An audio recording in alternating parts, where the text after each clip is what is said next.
Welcome back to Road to Fire. We're a family of three documenting our journey to fire, financial independence, retire early. Let's chat about 5 ways we save on groceries. I'll outline what tips and tricks work best for us and how we keep our budget low for a family of 3 with all real numbers like always, so please hang with me. As a family of 3, we spend about $315 a month on groceries. Now, I didn't know this was low until I got on YouTube. The comments on my monthly budget videos definitely shocked me. I have always kind of lived on the $100 per person guideline, and that's it. And naively, I assumed everyone else did as well. Now, there might be an assumption that we eat rice and beans every day or ramen. I do love ramen, but restaurant style, not home style. But no, we don't. I will walk through a typical weekly meal plan for us, but let me be 100% open. I love food. I've shamelessly outlined how much we spent on takeout last month, so eating well is something I enjoy. My husband might say it's a bit of an obsession. But to better understand why my grocery bill seems or appear low, let me explain how our budget has changed over time. So here's a snapshot of our grocery budget average this year versus 2017. Now, we've not always had a quote-unquote small budget. Keep in mind that my son is only 3 years old, so he basically eats like a bird. Now, if you can get a toddler to eat, please let me know in the comments your secret, so I really want to work on that. My son is basically anti-everything but McDonald's chicken nuggets and shrimp. But in 2017, it was my husband and I was pregnant. Not sure if that caused our budget to increase or not, but we were averaging around $395 for just 2 people versus our current budget of around $315 a month. Some things to note: we do live in the Midwest, which is a low cost of living area, so that definitely helps. My husband and I both come from a large family, 6 siblings each, and at one point, I personally had about 14 people living at my house as a child, so we definitely know how to make food stretch and last longer. And we also have a restaurant budget, so this only includes what we spend at grocery stores or food to eat at home. So here's the number one thing we do to keep our food budget low. We buy mostly private label. To eliminate the temptation of buying name brand items, we shop at Trader Joe's and we love it. I can be in and out of the store in about 10 minutes, maybe 15, and almost everything on our list is checked off. So here's our grocery receipt from Trader Joe's for this week.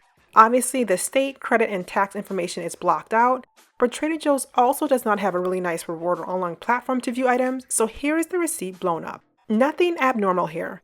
We still try to buy natural or organic where possible. We don't buy alcohol or red meat, and for this week, my husband got a protein shake mix. Total at Trader Joe's for this week was $63.07. But we still wanted a few more items that we had to get from Target. Specifically, my husband wanted Kodiak pancakes because they are high in protein. I bet you can see the theme here. And if you walk into Target, you can't just get one thing, so I got a few other things. I absolutely love Chobani's Flip. So this totaled around $14.03. You can clearly see how branded items can easily add up. But in total, with Target and Trader Joe's, including taxes, we spent $77.10, which is on par where we need to be for this week. But first, let me share some marketing pricing secrets. There are many pricing strategies grocery stores use to get you to buy more. Don't fall for them. Stick to your list and that's it. First is anchor pricing. When you see a sale for X amount of dollars, you are now anchored towards that price. It's a visual that makes you feel like, hey, I'm getting a deal, it's a sale, when in reality, there are many more other cheaper options available within the aisle. If you see items on the end cap with big anchor prices, run. That brand paid a lot of money to get that spot to sway you to buy their items. Number 2 is bundle pricing, or 2 for 3s or 4 for 5s. For non-perishable items, I see the benefit, but for perishable items, don't fall for it. If you need 1 avocado on your list, just get 1, because most of these items will end up in the trash, as this pricing strategy is designed to increase your quantity or drive volume on a single item. The last and third one is loss leading strategy, or complementary pricing. When you see one item that is discounted, like jelly, and then you see the complementary item like peanut butter is at full price or higher price, you then are asked or almost promoted to push to buy them together to get a deal. No, no, and no. This is not a deal in reality. Net, the items together are not discounted. Make sure when you're looking at complementary or loss leading strategy pricing, you factor in what is the cost of each of the units individually versus as a pair. These are just 3 marketing pricing tactics groceries use to get you to buy more and more and more and more when you definitely don't need it. I can make an entire video on this, but I don't want to get fired. Now, number 2 tip is to shop weekly. Now, I know this might not be something everyone can do, but we purposely live within 1.5 miles to a Trader Joe's or to a traditional grocery store, so we have access to our food weekly. Now, when is the best time to grocery shop? Now, this varies, depends on your location and what store you go to, but Monday mornings probably has the least traffic and restocking usually happens in the beginning of the week. But because traffic is lower during the week, managers try to reel in consumers with midweek deals. So no, I would love to shop during the week all the time, but I have a job so I can't. But if I ever get a chance to shop within the week, I definitely try to. Now, shopping weekly also keeps us from overbuying. We don't stockpile nor shop in bulk, but I do see the benefits in some areas. It's just something we personally don't do. But because we buy mostly fruits, veggies, and perishable items, we restock weekly. It also helps us reduce waste, so we don't try to buy for 2 weeks, but just for what we need for that given week. But I know it's always best to find the balance that works best for you. Now, number 3 is strategic meal planning. This was a key change for us. We made the same food item stretch across several different meals. The most dangerous thing you can do at a grocery store is 1. Shop with a toddler, and 2. Buy ingredients for just one recipe while you're hungry. Now, we try to create meal plans that utilize all of our ingredients across the week. Now, here's a typical view of what a meal plan looks for us. But as you know, things change here and there, and we don't meal plan for every single day. Also, my son is in school full-time now, and he has breakfast, 2 snacks, and lunch at school. So breakfast is basically the same every day. I don't eat breakfast most days, but my husband and son usually has the same things: protein pancakes, applesauce, maybe an egg, and Nature Bakery bars, which are the best for him.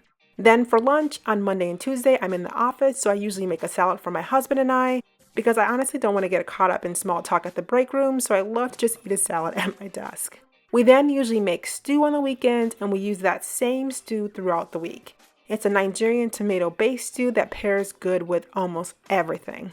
Midweek, we kind of change it up and make chicken and veggies based on meals if we have any leftovers. It kind of bleeds into the next day. By Thursday, I'm ready for the weekend, and we usually have takeout. Friday, I head to my dad's or grandpa's, and we have dinner with my parents and my sisters with my son. And this also gives my husband some time alone to do what he wants, just to chill, and I get to hang out with my family. Now, weekends is usually takeouts with an over-the-top breakfast. My husband goes all out on breakfast on the weekends, and by Saturday night, we kind of do a fridge clear out where we cook whatever we have left. Now, our snacks are relatively simple as well. We usually have fruits, pickles that I love, plantains if they're in season, Chobani Flip is the best, yet so expensive, and some form of chips or salsa and guac. We try to change things up week over week, but at least 2 of these meals are weekly staples for us, rice and stew for sure. But what really helped us the most was changing our diet. We started eating cleaner, which surprisingly enough saved us more money in the long run. The more fruits and veggies we had, the less our bill became over time. Now, we do spend more for natural or organic items, but it is offset with our veggies and fruit purchases versus processed items. I know the word dieting is triggering, but we really started shifting our relationship with food, especially as we got older and our metabolism slowed down sadly. Now, I've been really focusing on health on all dimensions, and finding a good healthy meal plan has really improved our moods, energy, and budget. Number 4 is shop the perimeter. Almost all grocery stores or supermarkets have the same layout. The better for you items that need to be refrigerated are located in the perimeter. So your fruits, veggies, dairy, meats, eggs are usually on the outer ring of your grocery store. And the things that are probably not the best for you sit within the individual aisles or in the inner location of your store. Now, because Trader Joe's is so small, it makes our trips even more efficient. We develop a list of items and group them by where they're located in the store, as I know my store's layout and I just buzz through the list, checking things off quickly. Now, I find that there are items that pull me into the aisle, such as pasta, rice, sauces, or spice, and I definitely need my carbs, so I find a balance that makes sense for us. Number 5, and probably something not talked about, is storing your food properly. We were wasting so much food month over month, especially since we had so much fresh fruit and veggies. And wasting food is basically like throwing money in the trash. Each month, I would say we lost about $10 to $15 at least. So I went to YouTube, the World University, and typed how to store fruits and veggies and found Sweet Simple Vegan. She does an amazing job outlining how you should store and keep your veggies and fruit fresh for a longer time. She also outlines the tools or storage items she uses, which has helped us eliminate our waste over time. Check out her video and I'll provide a link below if you want to learn more about food storage. So each month, we strive to do two things with our groceries: stay under budget and reduce waste.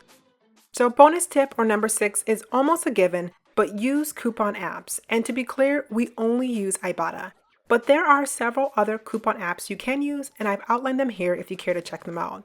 But Ibotta is by far our favorite because it's easy to use and it's tied to my Target Red Card, which means I do not have to upload a receipt. Right now, I have a current balance of about $26.45 and lifetime earnings of about $194.60. And I started using the app about the middle of the pandemic last year, so that's about 10 months overall, and I think that's a great overall lifetime earnings. But I do have a referral link in the description box below if you care to check it out. An easy way to save money on groceries with little efforts is to use coupon apps. So, share your grocery shopping tips below. What do you do to stay on or under budget? I know there are many videos and tips on grocery shopping, and I have always wondered why. Well, groceries or food is one of the top 3 expenses for most Americans. Fortunately for us, it's not, and that it's probably due to our higher income. But it's also because we have been working really hard to keep our grocery bill down over the last couple of years. These slight changes or tips took time, and honestly, it was not easy. I do miss going to Whole Foods, and I have enjoyed Costco during work events, but I have found that to stay on budget and still get the type of food we need and want, these tips are key. I know as my son gets older, our budget will definitely change and adjust. His teenage years will be interesting, but we will adjust as needed. Because we track our budget monthly, we are able to see our average over time and make adjustments to our budget to make sure things are always on track. Budgets, again, are very fluid.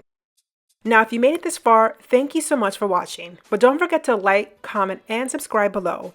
Until next time.